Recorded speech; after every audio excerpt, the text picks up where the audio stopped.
everyone out there. I'm Nick Jopling. I've got the pleasure this morning of interviewing Toby Lloyd, who many of you will know. Well, he's best known for his transfer in 2018 from Shelter, where he was head of policy there, transferring to becoming the specialist housing advisor at number 10, which we want to hear quite a bit more, Toby. But to start this session, which was originally planned to be at a BPF housing event, tell us a little bit more about how you got started in the housing sector. I think I read somewhere that you started out teaching at LSE. Is that correct? Yes, that was a summer job after I did a master's at LSE. I found myself teaching a financial history of all things back in the early noughties. But from there, I ended up going to a small think tank that specialised in land economics, and that was how I accidentally found myself becoming a housing policy obsessive. Because of course this was around 2004. This was the time of the Barker Review, and everybody was asking the question, why are house prices running away so much? Why is affordability such a problem? And why is the market not responding adequately to that very clear signal that prices are too high? And I think it's probably fair to say I've spent the rest of my career since trying to answer that question a little bit better each time. And from there, where did you go from there? You went to Shelter then, did you? Or I spent several years working for the Mayor of London, writing the first London housing strategy. Then I was a consultant for a while at Navigant, and then I kind of spent 7 years at Shelter, really trying to do the campaigning piece, and actually, rather than just practicing this stuff, actually trying to influence government and get major changes done by all of the campaigning means that shouty lefty housing groups have at their disposal. Well, that's great. Actually, that's something I want to touch on a little bit later. How on earth then did you end up going into number 10? From what I think I recall, it was almost as big a surprise to you. I don't think you were trying to get there, were you? No, it was certainly a surprise. Because I was representing a campaigning organisation. Obviously, we were trying to influence the government. I didn't quite expect it to work so well that they would ask me to go and work there. But it became about largely through, originally actually through the good offices of Prince Charles, of all people.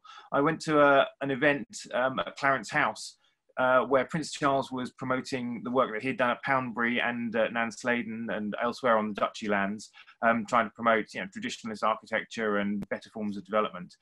And I had this kind of epiphany where I realised that here are all these very, very august bodies representing the kind of quintessential English establishment. There was the National Trust, there was the Country Landowners Association, there was the Civic Forums, and they were all advocating exactly the same critique of conventional development models and much the same solutions that Shelter was from a kind of social housing campaigner point of view. It's just that they came from very, very different kind of starting points, but they'd all got themselves actually to much the same place. And it made me think that actually we were missing a trick here, that there was a new consensus here that completely transcended kind of traditional views of right and left. And that if Shelter and its ilk wanted to influence Conservative-led governments, they really had to change their rhetoric and their tone and their entire presentation of the issues, because actually there was an open door. We just weren't hitting it very effectively. And that's why I spent a couple of years at Shelter developing a new program called New Civic House Building, built around this conception of the civic intervention. So rather than demanding a kind of traditional socialist government expenditure on kind of social housing, which is kind of Shelter's more traditional position, which tended to meet with a rather stony response from Conservative ministers. This was about reframing the problem as one of kind of thinking about it in terms of like 19th century civic intervention. Joseph Chamberlain being the great model here of a Conservative and liberal leader who recognised the need to intervene to deliver high quality development in Birmingham and really change the nature of state involvement in the market. That's fascinating. And so what did they do? Did they just call you up, or someone tap you on the shoulder, or how did we succeeded when after the general election, when there was in 2017, when there was a clear out of the entire number 10 team, a new policy director came in, and we secured a meeting to go and pitch to him with this vision for new civic house building. And then the next day I got a call out of the blue saying, would I come in for a private chat? And that was it. So you found the open door, and then were asked to come in and stay in. Absolutely, which was, as you say, much to my surprise, but it was a fantastic opportunity and a great honour. And that was sort of 2018. So Mrs. May, I don't think she even had a majority then, did she? She was I mean, having tough time, and it was you were there until the end of her tenure, and of course there was really only one word that dominated everything, and being Brexit. And did you feel that, you know, having now got inside, you were able to be heard? Did you, in number 10, did they want to hear what you had to say?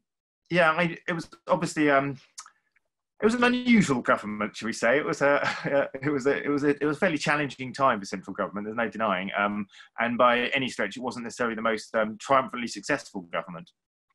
Brexit obviously dominated everything, and that was both a blessing and a curse for me, because the Brexit issue was completely kind of ring-fenced and separate.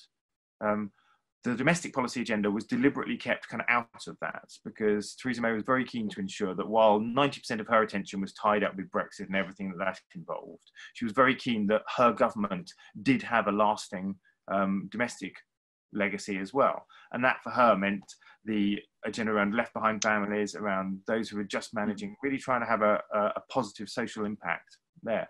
So actually, it meant that there was in many ways more space for the social reform agenda, because we were left completely separate from the Brexit issue. And I'm very glad to say I had absolutely nothing to do with it whatsoever at all. On the other hand, of course, that meant that that it was difficult to get attention. It was difficult to get anything through. A government with no majority and tied up with 90% of its attention on Brexit is not an ideal place to push through major reforms. So it was a double-edged sword. It meant I had the kind of space to get on with stuff without and an open door to make the recommendations that I thought were right. But it was always difficult to actually find the kind of political capacity to get things through.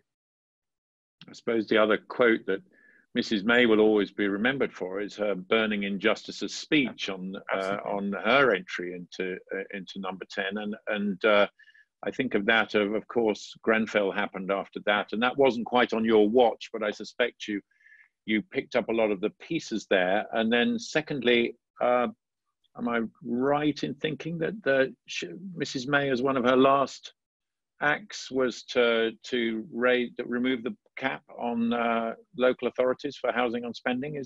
Was that right? Was that? It wasn't actually one of her last acts. It was announced at the party conference in 2018. So and then delivered early in 2019. But yes, that was one of my success. That was one of my successes, because as it transpired, in a government like that, with actually, I was only there for 15 months, and a few political challenges, let's put it politely. Long-term reform is extremely difficult, but smaller kind of immediate actions like that turned out to be the ones that were more successful. So where government could just at the stroke of a pen stop doing something, or get out of the way, or remove a particular barrier, was often easier to get through than anything that required legislation or a major kind of funding change. I suppose for those of us that are outside, and given we're, this is a BPF hosted chat, as it were, or webinar, there's great interest in understanding how we can influence policy making. But before I come to that, were you able to actually have influence from number 10? It seems that it's a bit of a bubble with the other key departments that have so much influence over our sector. For example, both Treasury and MHCLG. Were you able to influence them, or were you considered to be in the West Wing, as it were, or in the bubble and part of that SPAD community? Number 10 is unusual in government. It's a very small unit. It's essentially like a cottage industry in the heart of this giant governmental machine. But that said, because it is right at the pinnacle and right at the heart of government, it does have a lot of access to information and a lot of influence. Ultimately, as a special advisor to the Prime Minister, you have a direct line to the person who ultimately sets the agenda for the whole of government. So even if it's only a fairly small amount of the Prime Minister's attention on your particular issue, it does amount to a pretty significant influencing opportunity. In any issue in government, there are essentially three parties to any significant decision. There is number 10, there is the Treasury, and then there is the relevant department. So in our case, generally the Ministry of Housing, Communities and Local Government. And each of those three is required to agree something before it happens, essentially. The problem is that each of those 3 points on the triangle are completely different from each other. There's a complete asymmetry. So number 10 is allegedly, the most powerful of them, because ultimately the Prime Minister can sack everybody else. So number 10 is the most powerful, but also by far the smallest.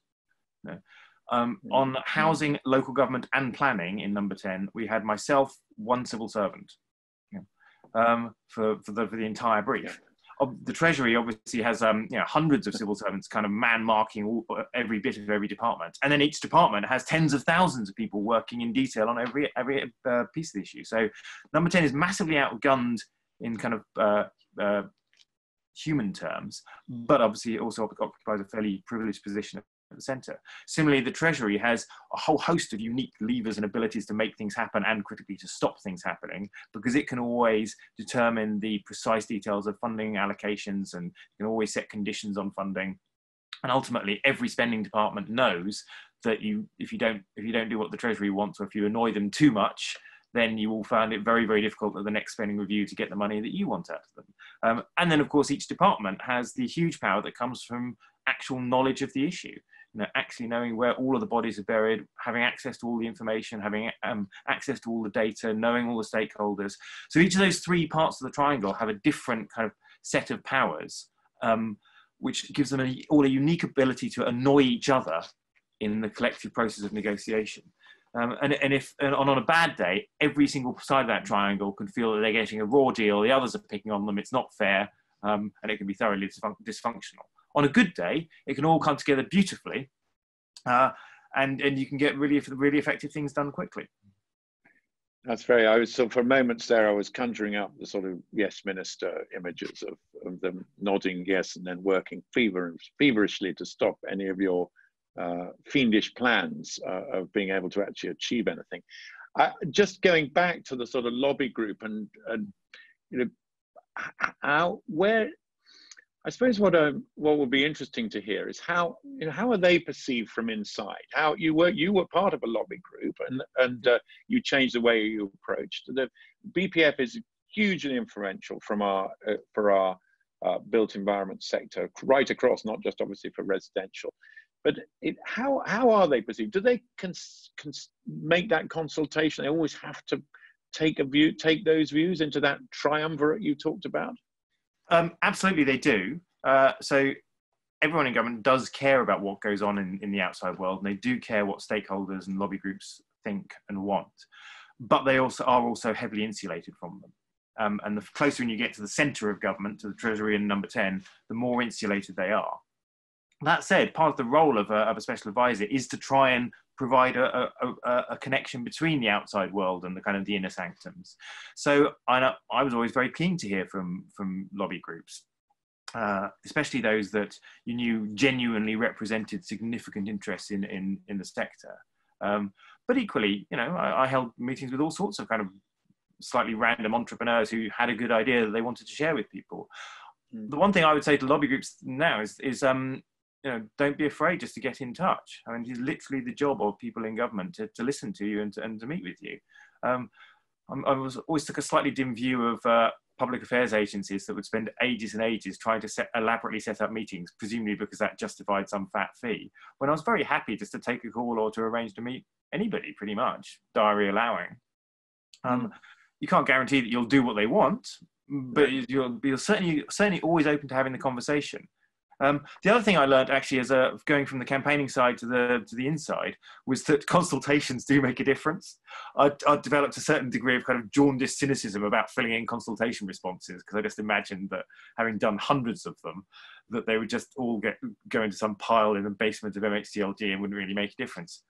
I learned that was completely incorrect. The ministry takes them very seriously and they diligently plough through all of them, including all the slightly mad green ink ones. But the ones that come from kind of respected and reputable bodies in the industry will get a very fair hearing.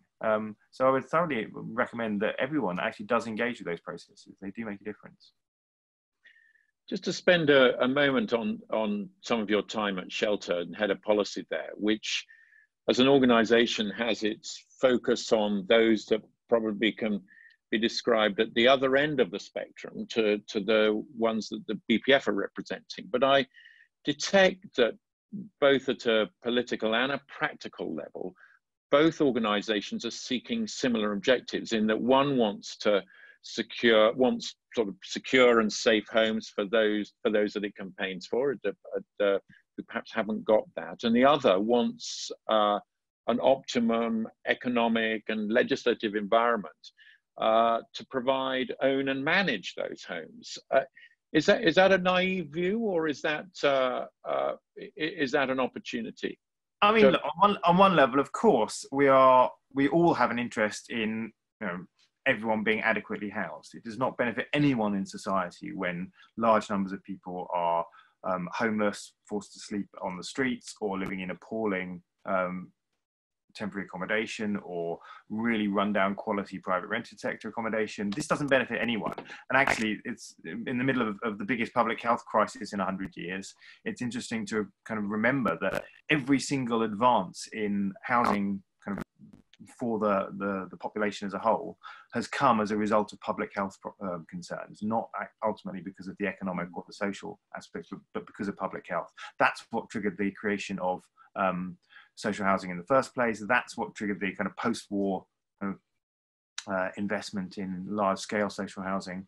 It was because of the recognition that, you know, the public health consequences of bad housing affect everybody. You know, it doesn't matter how rich you are. A cholera outbreak in London is not good news.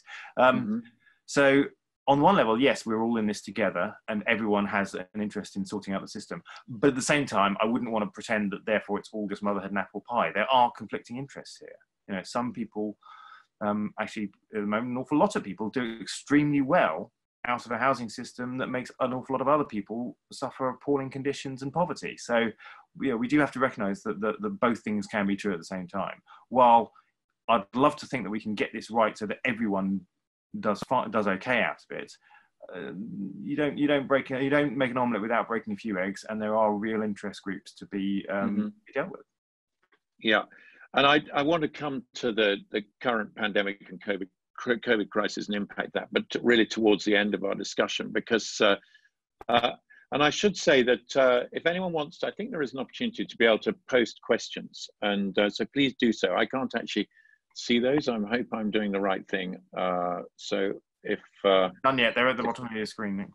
There are some, are there? No, there aren't any yet. But no, okay. So if that's fine. So please, if I'm not asking the questions that you're most interested in, please do that, and I'll make sure I try to get those in. But before we come to that, I'm just pick up a bit of what you talk about, policy of the last, you know, however many years, and we're all in this together a little bit. Is that, you know, is a largely market-driven, multi-tenure housing market that includes variants of rental and ownership models from social housing through intermediate and private rental right up to outright ownership.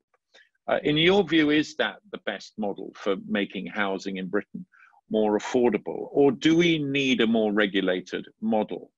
And if it's a more regulated model, what would be the areas that you would suggest would provide the greatest positive impact on affordability without destroying value? Okay, there's a lot there, so let's just try and unpack this a bit. Firstly, I don't necessarily accept that kind of juxtaposition between a market-led or a regulated model. We always have both. You know, the two are absolutely inseparable, and in fact, by identifying multiple tenures, you are already identifying regulation. We only have multiple tenures because of law. Ultimately, tenure is a form of law, and that is defined by the political process. So, you know, there is no such thing in I would say in any sphere, but particularly in property, which is such a creature of law. There is no such thing as an unregulated free market. It's not even possible. In fact, the very concept of possession of property starts to break down pretty quickly if you don't have a regulated legal system. So the only question is what form of regulation. It's not even really whether it's more or less, it's whether it's which form. I would say that overall in this country, I think our tenure regulation is actually is okay. As in we do have a large range of different tenures, and that's useful. We have, in a rich and complicated society, millions and millions of people, you're never going to have a one-size-fits-all model. You need a diverse ecosystem of different forms of tenure, just as you need a diverse ecosystem of different types of builder, owner, occupier. That's the reality of sophisticated and complex societies. The question of whether we need more or less regulation, I think really, or what type of regulation rather, comes down to, I think, where we cite the intervention in that market process. At the moment, we have a very, very heavily intrusive system, but it is all quite after the fact. And I think that's where we get it wrong. I think if anything, we need to be regulating and intervening much more in the early stages of the development process, through master planning, through plan making, through spatial planning, national spatial planning, infrastructure provision, really defining the overall terms of development. As a result, we should actually therefore be able to intervene and regulate slightly less at the consumer kind of end of the process. We have huge amounts of state intervention in the market at the moment, the biggest of which by far is housing benefit. We spend £24 billion a year on the consumption, supporting the consumption of housing. We spend tens of billions supporting the purchase of housing through Help to Buy.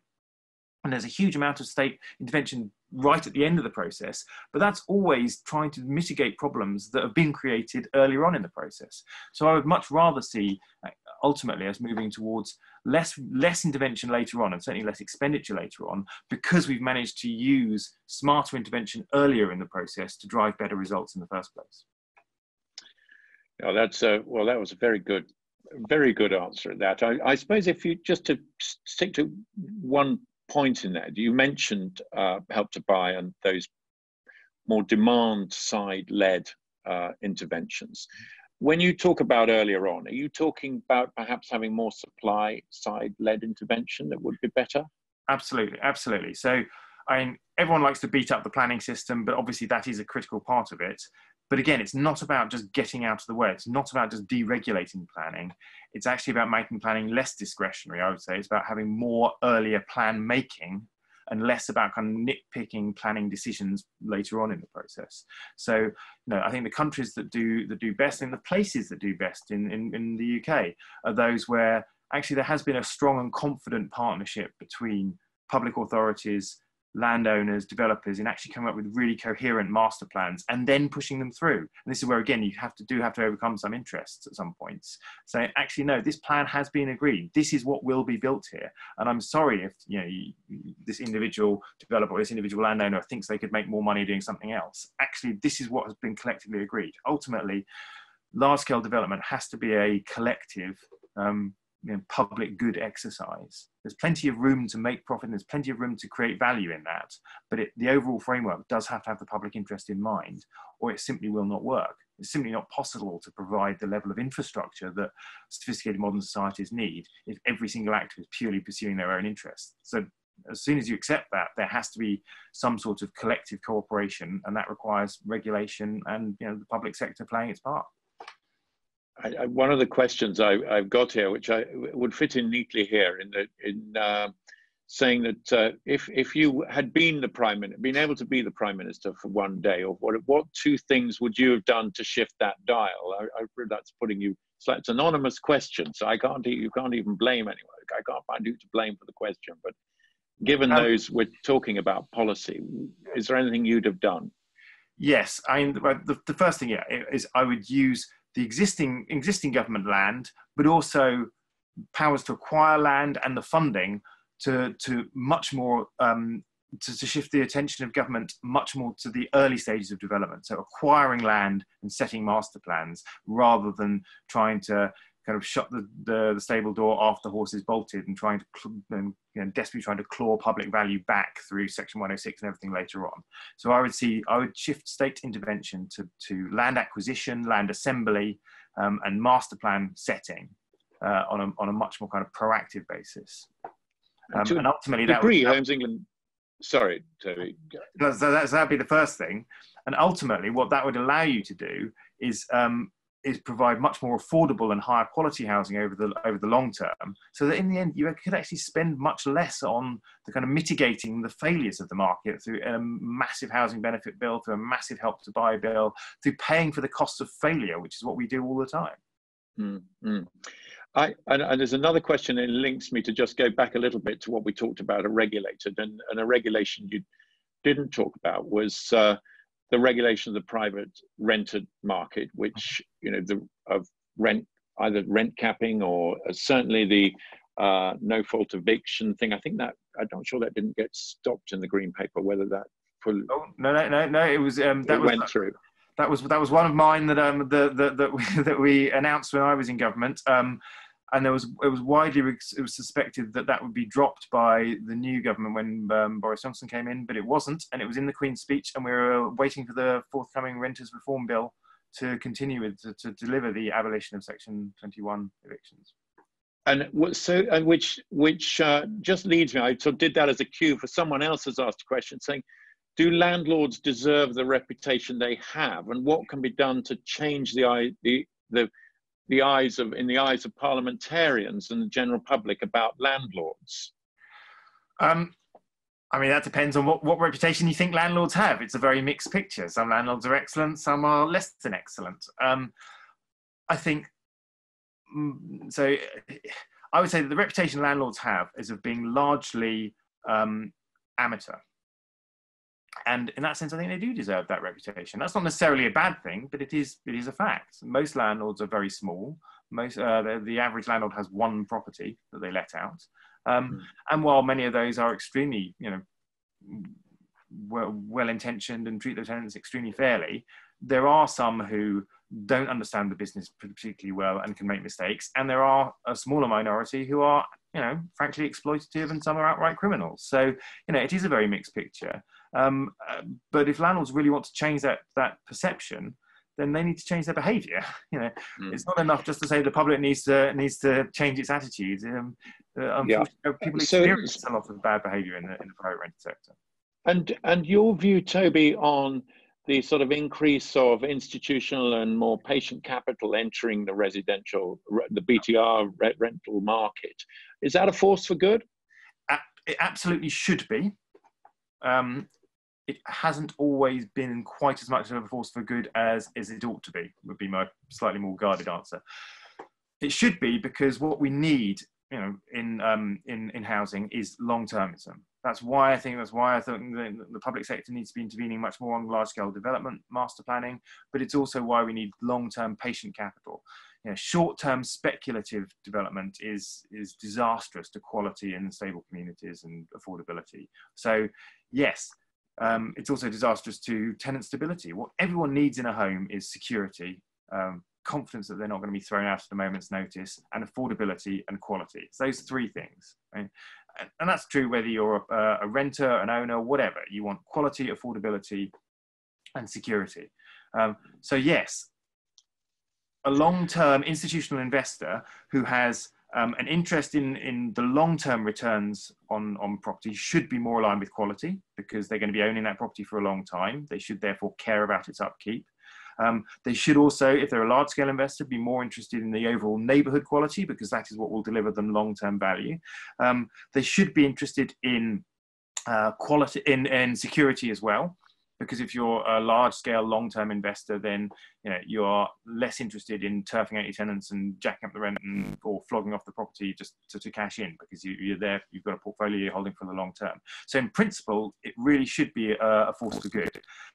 So far, I have not been overly impressed with how much it has been, and we can talk about why that has been. But you know, most build-to-rent investors I have spoken to have been very, very good on the security point. They've been keen to see improvements in tenant services and the security offered to tenants. Unfortunately, they tended to have occupied a very narrow slice of the market, which means that they haven't had the kind of degree of influence on overall PRS management that I would have hoped. In that sense, though, just to stick to that point, because I know there'll be a number of people interested in this, is that because I'm a bit surprised you say that, because I think that most institutional investors would consider themselves to tick a lot of those boxes that you have suggested needed to be taken. I'm guessing that at the end, what you're saying is the narrow niche is that they're primarily operating in a an inner city, quite high end rental market. I'm more the renter of choice, renter. Is that what you were meaning? Yes, absolutely. That it's tended to be a fairly kind of narrow slice of higher end rental properties with additional services of gyms and concierges or whatever, rather than a kind of truly mass market offer which can actually address some of the affordability and housing problems that millions of people face in the country.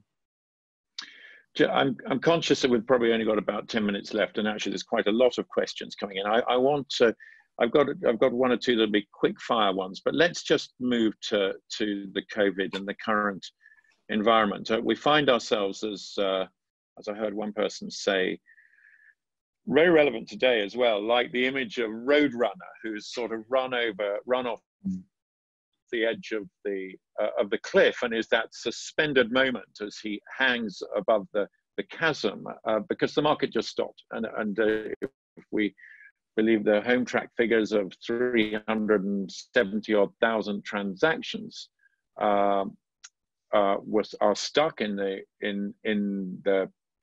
370,000 process transactions stuck, 82 billion pounds worth of stuff. There's two ways the market can go. As of today, as estate agents are back open, they're trying to move that market. Either prices fall and we fall into the metaphorical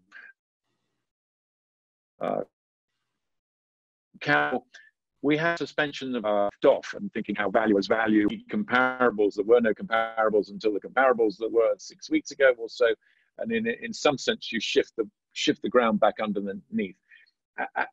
What's your view? Where do you think it's going to go? Which do you think it'll? You're not going to get me to make any sort of confident prediction about what's going to happen now. It's safe to say that I've been confidently predicting that the housing market will have a substantial correction downwards for about 15 years, and I've been spectacularly wrong for all of that period. So don't put any store by my predictions. Right now, particularly, I think you can tell a convincing story that tells exactly the opposite position on every single issue here. So I think you could easily tell a story that says that actually the market will ossify and prices will not fall because there won't be just too many distressed sales. Or you can tell a convincing story that says actually, loads of people are going to find themselves losing their jobs, unable to make their mortgage payments. You will get distressed sales and prices will crash. You can tell a convincing story that says this is going to completely change the nature of demand. Everyone's going to be much more interested in suburban properties with gardens. Or equally, you can tell a convincing story that says, if there's one thing this crisis has taught us, is just how much we miss urban living and being able to be the benefits of real city living, and we're all going to be rushing straight back to that model as soon as possible. I just don't know. I think there'll probably be both, and therefore what we'll see is just a bit more polarization. I think that's a sound answer. I think it's going to influence many things, and many of those. I heard someone arguing the case you just said about people wanting to move out to more suburban locations, but then only if they could work from home, because the last thing they want to do is commute on crowded trains. So there's two forces against each other. So I think you can argue these. And we've all realised now that it is possible to work from home, but also that it's not great. So yeah. I think quite a lot of people will be desperate to get back to the office. And I'm sure there are lots of questions about that. I'm just going to, in fact, there are more questions coming in, but I'll just, before I do, I just want to go back to your a more supply side. Would you be then in favour of building on the green belt? I mean, this is one of those kind of shibboleth questions, isn't it? In principle, yes. There's no the green belt is a planning policy. If it had been called urban containment zoning in the first place, something really boring like most planning policies are, it wouldn't have its iconic status that it has now. On the other hand, equally, I'm not a big fan of urban sprawl. It just has to be on a case-by-case basis. We shouldn't be treating it as a religious item at all. Okay, I'm going to ask you a couple of the questions on the line. So quick fires, to just quick answers. Most of them anonymous. what do you make of Labour's policy for renters to pay back arrears in 2 years, to have a 2-year grace effectively? I know it's getting a lot of flack. I actually think it's a perfectly reasonable holding position. It's probably not a long-term solution. There will be real problems with those arrears built up. But right now we have the risk of a serious flood of evictions in June, unless something is done. So putting a bit of a freeze on it and giving everyone 2 years to come up with a longer-term solution is actually quite reasonable to me. And going back to the Brexit, do you think the Brexit will influence housing policy going forward, or is it now a secondary issue to COVID-19? As I said before, I was delighted over the last few years that I could honestly say housing is one of the few issues that really has very little to do with Brexit. I mean, obviously the economy affects everything, and there's questions at the margin about immigration and builders coming from Eastern Europe particularly, but in general, no, housing policy, I mean, it is barely even a UK-wide issue. It's very parochial, it's very localised, and it's therefore fairly immune to Brexit details. And one here on much talk about leasehold and leasehold structures, and I'm not sure whether it was when you were in number 10, when talking about the sort of ground rent issues from new builds, and without going over there, should leasehold structure be abolished, or should it just be amended? I've made myself quite unpopular in many circles by defending the principle of leasehold. I've always thought actually it reflects rather well, in principle, the idea that property ownership is never absolute. You never have total control over a single piece of land, because everyone has a degree of collective interest in it. And that's why we have a planning system. That's why we have public rights of way. That's why we have all sorts of restrictions on what you can and can't do with property. Leasehold is actually quite a nice way of saying, of demonstrating that there is both a collective interest represented by the kind of the freehold underneath, and an individual interest, and regulating the relationships between them. Ultimately, property is just a set of competing and negotiated rights and responsibilities. I think leasehold can do that quite well, and it would be a terrible shame to lose all of that conceptual kind of legal value just because a handful of house builders have frankly behaved outrageously by using it to fleece their consumers. That's straightforward answer, thank you. If you were in a position of someone who was more in the intermediate bracket, as it were, and you had the option of doing an intermediate rent or shared ownership, which way would you go there? What are the pros and cons of those? I'm sorry, but ask a policy geek a question like that and you get an annoyingly nuanced answer. It will depend on the details entirely. Shared ownership can work quite well, but I have concerns that actually quite a lot of it has been problematic for quite a few purchasers, and I think quite a lot of them are getting increasingly frustrated, particularly with the level of service charges that they will find themselves paying. So I think there's quite a lot of pent-up problems in the shared ownership market, which are going to start kind of coming home to roost over coming years. But then equally, intermediate rent is such a broad category, it can mean anything. Again, what people need and want in a home is security, affordability, and quality. Ultimately, the tenure shouldn't matter that much. If it can deliver for an individual security, quality, and affordability, the tenure should be the least of your concerns. And another quick one, lots of debate about this, and is that which is the best type of government for housing supply, really, Labour or Tory? Unfortunately, housing supply is one of those things that has such a long lag that it means that everyone can justify an argument to support either party. The historical record is pretty clear. Housing supply overall has only ever exceeded kind of 300,000 a year when the state has been providing an awful lot of it. Now, historically, that was done by both governments of both Labour and Conservative stripe. So I don't see it's really a party thing. It's about an ideological commitment, whether government accepts that it has a major role to play in housing supply or not.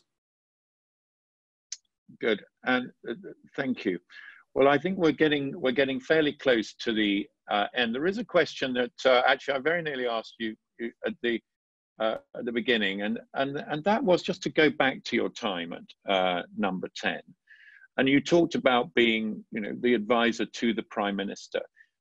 how receptive, and what was Theresa May like in that, in that hothouse and in that environment that we talked about as Brexit? Did you get her attention? Was she genuinely interested in what you wanted to do? Tell us a little bit of an insight of what it felt like. And as I mentioned before, the government was obviously overwhelmingly preoccupied with Brexit, which had the advantage of meaning that us in the kind of policy unit who were tasked with delivering the social policy agenda were largely left to our own devices, which both gave us the freedom to get on with things, but also meant that we had to compete for attention. That said, in the bits where we did get attention, and the Prime Minister and her Chief of Staff, Gavin Barwell, were always very keen that this agenda did continue. They were always extremely receptive, and I was very struck by how open-minded she was to a lot of the suggestions I was coming forward with, which were quite different from maybe more traditional Conservative policies. But she was absolutely clear that that she wanted her legacy to be tackling those burning injustices, leaving the life better for people who were just about managing and struggling in society. And so she was always very, very open to what I had to say. And sort of finally, just to wrap up, Toby, we're coming to the end of our time. What are you doing now? Can you still get through the door, that open door? And what's Toby Lloyd doing now? I'm as an unemployed expat, I'm doing what unemployed expats generally do, which is various bits of consultancy, including bits of influencing work for various people. I'm working with quite a few legacy landowners on some influencing projects. I've been working with some of the small builders as well. I've got a range of things, and I'm about to launch a policy commission with Create Streets, looking at left behind areas and how regenerative development and kind of particularly community-centered development can help tackle some of those geographic and economic imbalances. And if anyone on this call today was interested in getting hold of you, how do they do that? Give us? They always tell me you're not supposed to allow people to promote their businesses, but we're at the end of the show now, and you haven't promoted yourself currently at all. So I'm fairly easy to find. Twitter is usually the easiest way to find me. Good. Well, thank you very much. And thank you for everyone sending in their questions. I'm sorry I didn't get to answer all of them. Thank you for the BPF for setting that up. There's quite a lot been going on behind the scenes with everyone. Toby, thank you and goodbye.